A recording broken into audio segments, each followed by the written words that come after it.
Welcome to Rocket ATM Tutorials. This video is going to demonstrate how to change your printer on a Hyosung ATM machine. I'm going to demonstrate this on a Halo 2 model. So if you open your top door, just slide that out. Now your printer, of course, is just held by one screw on the floor over here. But before we get to that, I want to make some more room by tilting our bezel forward. And in order to do so, if you loosen this one screw that's towards the back, not the front screw, that holds it in place, and the same thing on the other side. I've kind of loosened it already.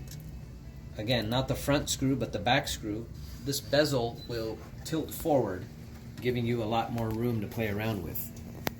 And now you can go ahead and shut the power off on the ATM. It's always a good idea.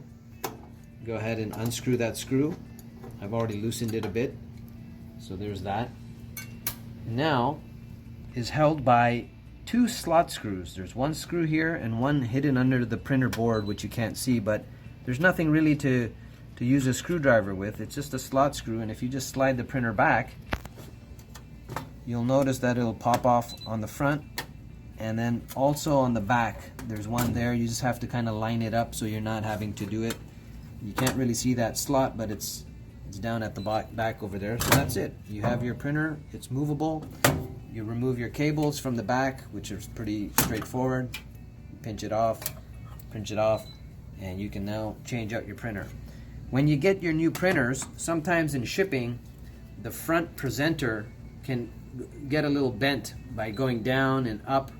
And so whenever you do put this printer back in place, I'm just gonna slot it back into place here and basically pretend like I've just screwed this in, and that's fine. I'm just gonna leave it a little loose. But essentially, when you tilt your bezel back in, you want to make sure that the presenting slip, which comes out from the middle of these two metal plates, it matches the slot area so that the paper can actually come out. If it goes a little bit too low, then you know you have to bend this a little bit upward very delicately, and you may have to play around with this just depending on how this thing got shipped to you. So you'll notice that if I just do this, the presenter just matches right where that slot is, where the paper comes out. And now that that's done, I can just tighten my printer screw, which holds the whole thing into place nice and tight, and you're done.